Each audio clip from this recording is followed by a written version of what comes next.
morning guys! Buongiorno sa inyo dyan. So yan, trabaho natin yung guys, stainless. Ayan. Di yun no. Ayan, ayan yung gap nya. So paparjingan natin yan guys. So andito yung supply ng parjing natin. Yun. Ayan yung tanke natin. Ito yung tanke natin para sa machine. Ayan. So ang tanke ko dito guys ay 55 to 65 root pass. So ang parjing ko dito, pag kayong parjing guys, test nyo kung pag-test ng parjing nyo, dila lang kayo ng konti. Tapos buksan nyo ng konti yan. Tapos yan, pag malamig yan guys, yan, meron yan na parjing. Okay. So ito 304 to guys, ang material na to. So ayan guys, samahan nyo ako, try natin to.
Narot pasan natin siya guys. Ayan. So pinalamig lang natin at dinayin ng konti. Nag jacket na rin tayo kasi grabe ang sobrang lamig. So 8 degree ngayon. Tara, samahan nyo ako, hatpasan natin guys. So umpirahin ko dito, kuha ko ng hot pass ay 65. Ayan. Ang pillar ko dito guys ay gamit na 2.0. Ayan.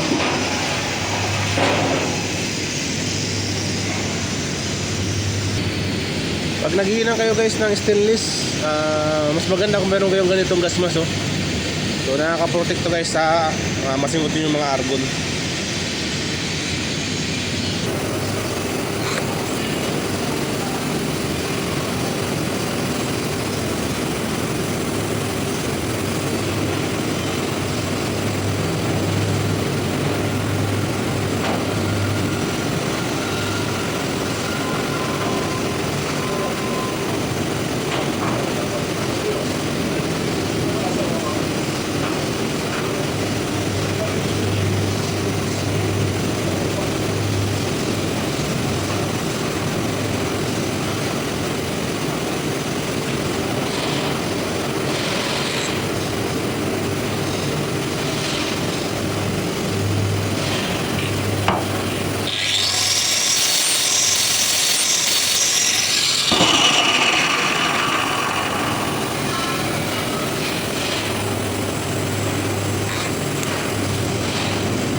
guys, tapos natin siya hatpasan. Ayan. So halos pantay lang. Ayan. So, pwede natin guys patayin yung ating mga parjing pag nakahagpas na tayo ng isa. Okay?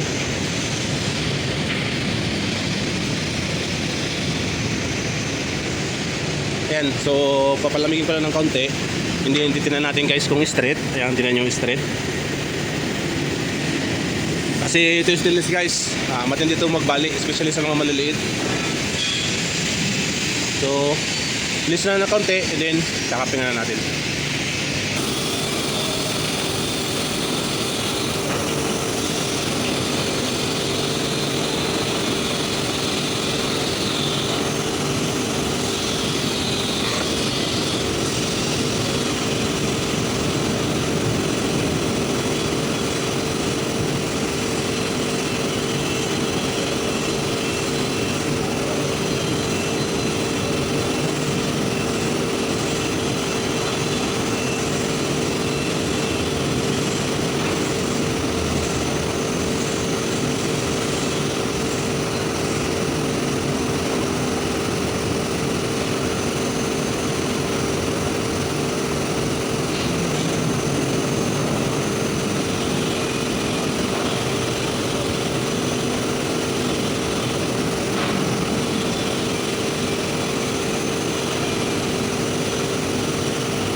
Guys, tapos na natin siya kapingan.